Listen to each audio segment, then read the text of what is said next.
Hey, join our wild music adventure in the vast, empty wilds. She plays as she pleases. Unexpectedly, a matching piano sound came from across the river. It's Tuku from the brass band. She loves piano, but her band teacher insists on a change, so she practices secretly outdoors. That's it. Across the river, they silently gaze, saxophone lows and piano melody merge in summer breeze. Next day at school, Lynn and Tuku gather everyone for a jazz band, but not all can do as Lynn did. Everyone discussed how to raise money and decided to work part-time at the supermarket after school. Some folks stuck labels on food, others served drinks as promo, and some held snacks up for customers to try. Try it. Most people were sent to the warehouse, and it felt just a tad off.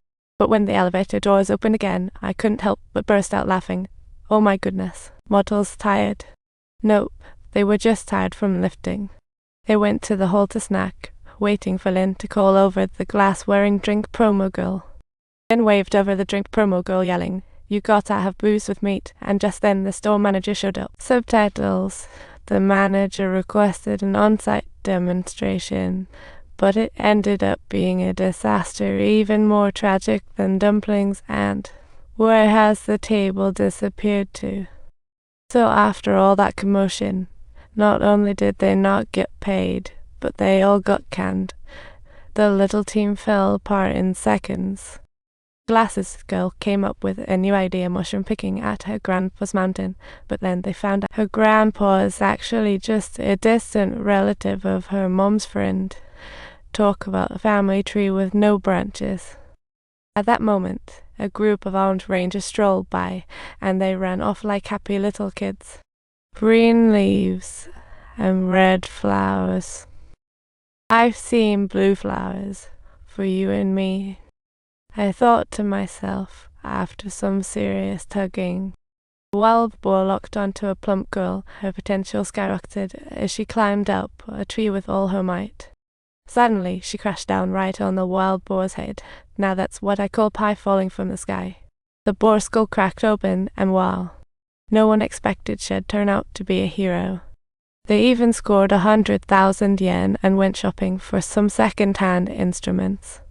A trumpet that falls apart with a blow, a trombone that won't move, and a stand that a rat chewed up pure gold. When mentioning his Spice Girls, they came across two young chess enthusiasts, and it seemed as if those two were composing love poems. After some chaos, they managed to give those second-hand instruments a new voice, but now they needed a place to practice. Their music was a symphony compared to the noise they made, and they were promptly chased out by the locals. Having nowhere to go, they rented a karaoke room, but the owner disliked them. And guess what? When the glasses girl lost her specs, she became clueless, poking Lynn with her trombone. Someone was blown away by the strong wind, and just had to keep on blowing aimlessly. You want me to hate you? I'll do it. Customers lost interest and scattered faster than a game of musical chairs. The store owner almost lost it, when suddenly a blurry old guy yelled, "That's not how you do fine music." Everyone thought they found a music master, but he bolted, and they chased him like they were on a life mission. Peeking through the window at his shabby place, they firmly believed he was a music legend.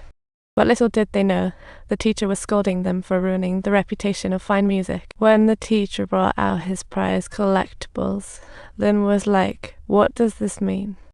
Turns out, the teacher was just an avid hobbyist of fine music, not a guru. Save face in front of his students, he quietly joined a class. Taking meticulous notes, he'd go home and pass on everything he learned to his students. A freshly minted teacher instructing students still on the outside meant chaos was coming. One day while crossing the street, listening to the traffic lights ticking, inspiration struck. They discovered the core of fine music. It's not just about sheet music, but improvisation.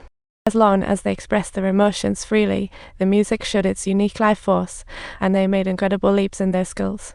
More and more audience gathered. Even the former teammates who had left were drawn back.